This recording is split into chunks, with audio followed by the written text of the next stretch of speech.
Welcome back all of you for another interesting grammar session. Today we are going to learn all about an important part of speech in English. This part of speech is a word that is used instead of a noun to avoid repeating the same noun again and again. I think most of you have guessed the name of this part of speech. But before we get into what this part of speech is called, let's read a few sentences. Raju has a pet dog. Raju takes the dog for a walk every morning. The dog stays in the dog's kennel outside Raju's house. Students, as you notice, the noun Raju and dog have been repeated many times. However, we can reduce repeating these two words by replacing them with other words. For example, the same set of sentences can be written in this manner without changing its meaning. Raju has a pet dog. He takes it for a walk every morning. It stays in its kennel outside his house. When we read carefully, we can notice that the nouns Raju and dog have only been used once. The words he, his have replaced the noun Raju, and the words it and its have replaced the noun dog. These words that have replaced nouns so that we can avoid repeating the same noun in every sentence are called pronouns. Pronouns, therefore, can be defined as a word that is used in place of a noun to avoid repeating it. The correct usage of different pronouns makes the sentence sound better. Now that you have understood the concept of pronouns, let's understand the various kinds of pronouns, which are as follows. Let's start with the first type, that is, personal pronouns. Such pronouns stand for the names of persons or things. A personal pronoun can be used to replace these nouns. They can be categorized according to persons: first person, second person, third person.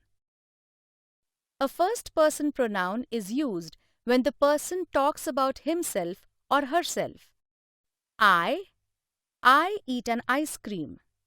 Me, she gave me a chocolate are examples of singular first-person pronouns, as these can only replace one person, that is, the person speaking. It can also be used in a plural sense when the person talks about a group which he is a part of. We, us, are plural first-person pronouns, and they can be used in the following manner. We are going to the park. Us, they gave us some colors to prepare a card. Similarly, when the person speaking directly talks about another person, he or she uses a second-person pronoun. You is considered to be a singular and plural second-person pronoun. For example, you will go with mother to the market. Third-person personal pronouns are used to refer to people, places, or things that are not the reader or the writer.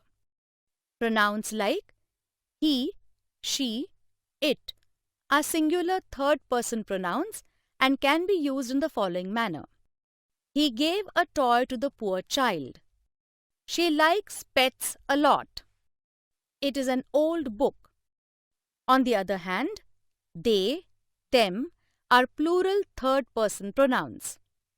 They are playing on the ground. Grandmother gave them some gifts for Diwali. Next, we move on to demonstrative pronouns. Demonstrative pronouns are pronouns that point out to definite persons, place, or things and stand instead of nouns. These pronouns can be singular or plural in form. For example, singular demonstrative pronouns are this, that. This is my pen. That is a beautiful dress. Plural demonstrative pronouns are these, those. You can use these in the following manner. These are my books. Those are beautiful flowers. Next, let's understand the concept of relative pronouns. A relative pronoun performs two functions simultaneously. Firstly, it substitutes for the noun that precedes it, which means it refers to the same noun that comes immediately before it. Secondly, it shows the relationship between parts of a sentence. Examples of relative pronouns are who, whom, whose, which, that, what. The pronouns who and whom are used when the noun that comes before is a person. Which or what relates to things. Whose and that relates to persons or things. Let's see how these can be used in sentences. She is the lady who helped me. In this sentence, the word lady is a noun that comes before the pronoun who. This pronoun who refers to the same person that is indicated using the noun lady and therefore is considered to be a relative pronoun. Let's take another example. It is an incident that I shall never forget.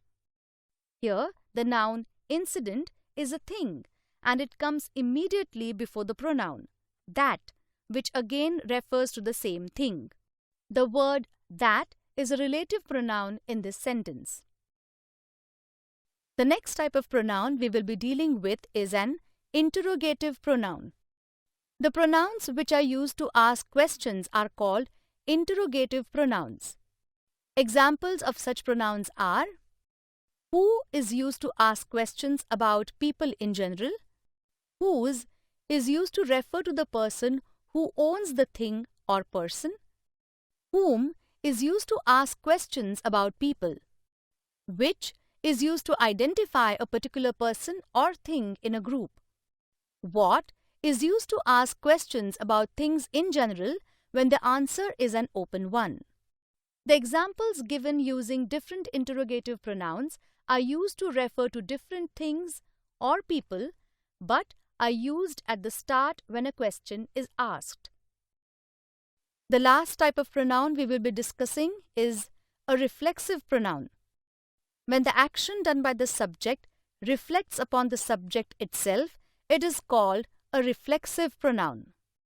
In other words, when a person wants to talk about an activity done by the person being spoken about, we use reflexive pronouns. They are formed by adding self to the singular and selves to the plural pronouns. They are also called the self pronouns. For example, in these sentences, she went to school herself. I blamed myself for the mistake. The word herself has been used to show that the person, the girl, has gone to school on her own. In the second sentence, the word myself refers to the speaker directly. I as her reflects on the mistake. All the pronouns given in this table are reflexive pronouns. Students, we have now completed discussing all the different kinds of pronouns and their usage. You have been given lots of activities related to this topic, which you can now solve on your own.